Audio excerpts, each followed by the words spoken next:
Hello and welcome to my tutorial on how to build Kayn. To understand what to build, firstly you must know what his kit involves and how his unique passive works with Rhaast and the Shadow Assassin. Assuming you know what the two forms are for Kayn, the core items for jungle Kayn are Stalker's Blade Warrior for efficient jungle clear speed and bonus AD as well as 10% cooldown reduction.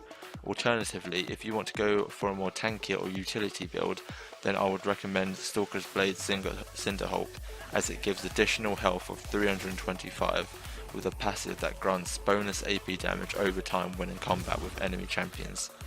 Ninja Tabis as boots is a popular buy because it blocks 10% for all basic attacks as well as the obvious movement speed it brings.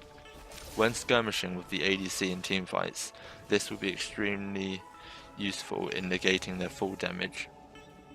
Black Cleaver is another one of the core items you need on either Rhaast or Shadow Assassin, because not only does it provide solid AD and HP stats, but its passive allows you to reduce the armor of your opponent by 4% over 6 seconds, capping at 6 stacks, meaning it maxes out at 24%, which is extremely useful for shredding tankier foes.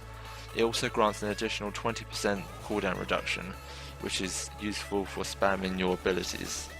It's important to note that the Shadow Assassin form and Darkin has unique passives of their own, and with this in mind we look at the situational items for each, starting with the Assassin.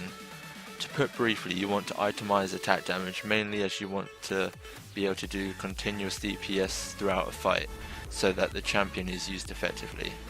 Duskblade is a really potent item for Kayn because of the passive.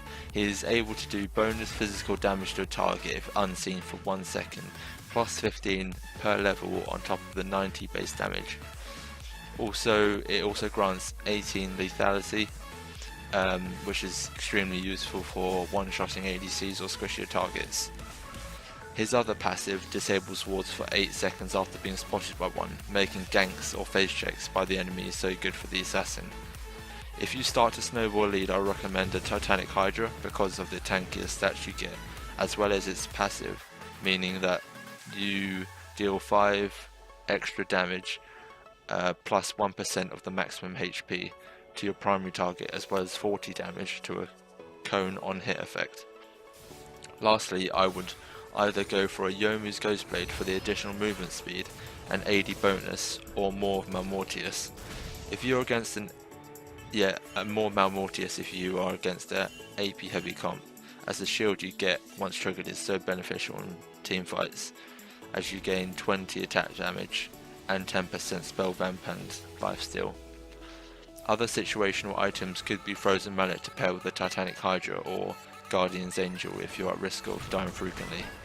For Rhaast, the Darkin, I would approach slightly different because he is suited to a more of a hybrid role in being a bruiser tank in the front line. He soaks up damage and provides a utility from his W knockup. His passive heals for 26 to 43% of post mitigation damage that he deals with spells against enemy champions. This means that his build path is slightly different from the Shadow Assassin. Aside from the core build, you want to be able to purchase a Spirit Visage, as it gives you 450 HP and also much needed magic resist as well, but it's the passive which makes it so useful for him. It increases healing, strain effects and regeneration by 30%, which is massive for survivability in the form of his E and his own passive. A Guardian's Angel is also handy, as it now gives 30 AD and also a revive if you want to last long in team fights and also continuously dish out damage. I would go for a Frozen Mallet as it provides massive HP bonuses and also a small amount of AD too.